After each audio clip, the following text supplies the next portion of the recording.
हैं ब्रेक के बाद और एक खबर जो आपसे सीधा सरोकार रखता है। भारतीय रेल ने 12 सितंबर से देश भर में 40 जोड़ी और स्पेशल ट्रेनें चलाने का फैसला किया है और इसका ऐलान भी हो चुका है। इन ट्रेनों में टिकटों की बुकिंग आज से शुरू कर दी गई है। रेलवे ने इन ट्रेनों के लिए कुछ नियम जारी किए हैं। रेलवे की स्पेशल ट्रेनें नियमित तौर पर चलाई जाने वाली ट्रेनों के रूट पर ही चलाई जा रही हैं। ये ट्रेनें जिन राज्यों से गुजरेंगी उन राज्यों के सुझाव के आधार पर ट्रेनों के स्टॉपेज में कमी की जा सकती है। स्पेशल ट्रेनों में उतने ही डिब्बे लगेंगे जितनी नियमित ट्रेनों में लगाए जाते थे। सभी स्पेशल ट्रेनें पूरी तरह से रिजर्व होंगी।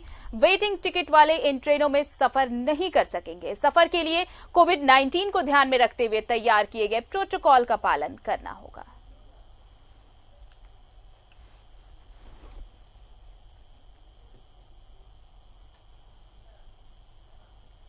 और चलिए सीधे रुक कर लेते हैं अपने सहयोगी मनीष का। इस वक्त हमारे साथ देवघर से जुड़ रहे हैं।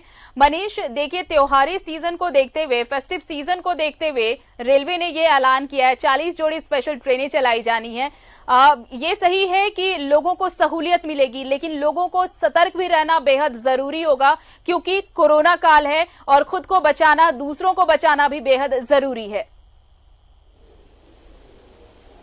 बिल्कुल आरती, आपने सही कहा। और चूंकि आज से रिजर्वेशन शुरू हो गया है, मेरे साथ एक यात्री हैं, पहले हम उनसे प्रतिक्रिया लेते हैं कि जो रेलवे ने जो फैसला लिया है वो कितना सही है। और आप, क्योंकि रेलवे ने जो फैसला लिया है वो कितना आप इससे संतुष्ट हैं और क्या आपकी प्रतिक्रिया है? कहाँ जा रहे हैं आप? हम जाएंगे न्यू बोगईगांव, असम। संतुष्ट है, जो अभी 6 महीना से फंसे हुए थे, अभी जाने का हमको मौका मिला परिवार बच्चा के पास अपना, इसलिए हम खुश हैं। तो कई सोशल डिस्टेंसिंग, मास्क रखना, 1.5 घंटे पहले आना, सारे नियम पालन करने पड़ेंगे, क्या कहना होगा? हाँ, नियम तो पालन करना होगा। नियम पालन करने से अपना ही सुरक्षा रहेगा। हम सुरक्षित रहेंगे तो देश सुरक्षित रहेगा, सब समाज सुरक्षित रहेगा। सबसे पहले हम आपको दिखाएंगे वो नज़ारा यहाँ से रिजर्वेशन काउंटर के। ये जसीडीह रेलवे स्टेशन पे हम लोग खड़े हैं, जंक्शन पे। ये देखिए, ये लंबी कतार यहाँ लगी हुई है। तो वैसे लोग हैं जिनको बाहर जाना है और यहाँ की तस्वीर है, चूंकि आज से शुरू हो गया है रिजर्वेशन का जो सिलसिला है, आज से शुरू हो गया आधिकारिक तौर पर। और हम आपको बता दें सबसे पहले कि देवघर से 3 ट्रेनें होंगी, 2 और ट्रेनें चलेंगी, जिसमें से सबसे पहली ट्रेन जो बात है वो है आपको देवघर अगरतला से चलेगी, देवघर से अगरतला की ओर। दूसरी जो ट्रेन है मधुपुर स्टेशन, जो कि बड़ा इंपॉर्टेंट जगह हो जाता है देवघर के लिए, वहाँ से सीधे आनंद विहार दिल्ली के लिए। और जो तीसरी ट्रेन है वो देवघर सिकंदराबाद और दरभंगा सिकंदराबाद, इधर से होकर के जाएगी।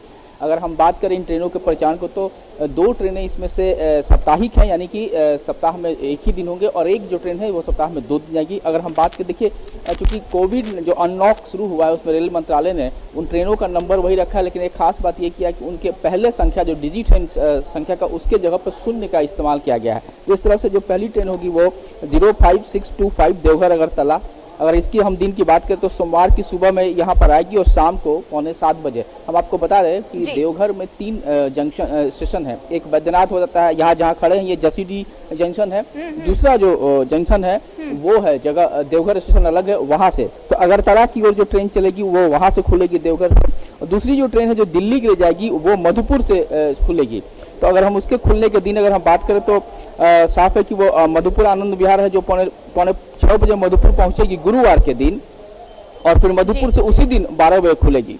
और दूसरा चीज कि बुधवार को आनंद विहार से खुलेगी और फिर यहाँ पहुंचेगी, गुरुवार के दिन यहाँ पहुंचेगी। तीसरी जो ट्रेन है, महत्वपूर्ण ट्रेन है, वो सिकंदराबाद और दरभंगा है। वो ट्रेन बुधवार और शुक्रवार की सुबह यहाँ पहुंचेगी। तो कुल मिलाकर हम कह सकें कि 2 ट्रेनें जो है जो साप्ताहिक है और एक ट्रेन जो है जो सप्ताह में 2 दिन है।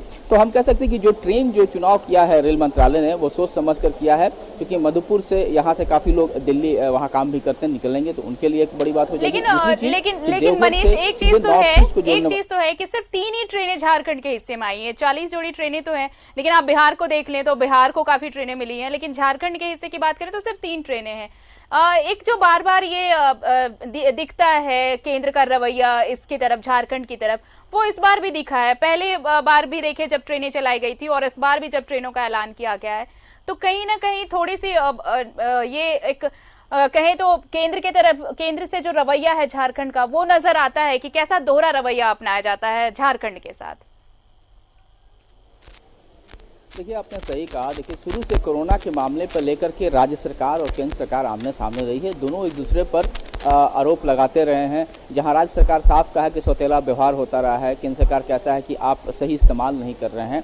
तो देखिए, अगर हम बात करें तो जो जनप्रतिनिधि है, राज्य सरकार की बात करें तो ये अपने बातों को कितनी तरीके से वहाँ रखते हैं, ये उन पर डिपेंड करता है। दूसरी सबसे खास बात यह विडम्बनापूर्ण यह है कि झारखंड के 14 लोकसभा से 12 लोकसभा की सीटें जो हैं वो बीजेपी के खाते में बिल्कुल। और ये सौतेला रवैया जो है मनीष, वो अक्सर दिखता है और इसलिए राज्य सरकार ये आरोप लगाती रहती है कि केंद्र जो है वो झारखंड के साथ सौतेला व्यवहार कर। बहरहाल एक राहत की बात है कि ट्रेनें जो चलाई जा रही हैं वहां पर यात्रियों को अब सुविधा मिलने वाली है। शुक्रिया तमाम जानकारी के लिए आपका।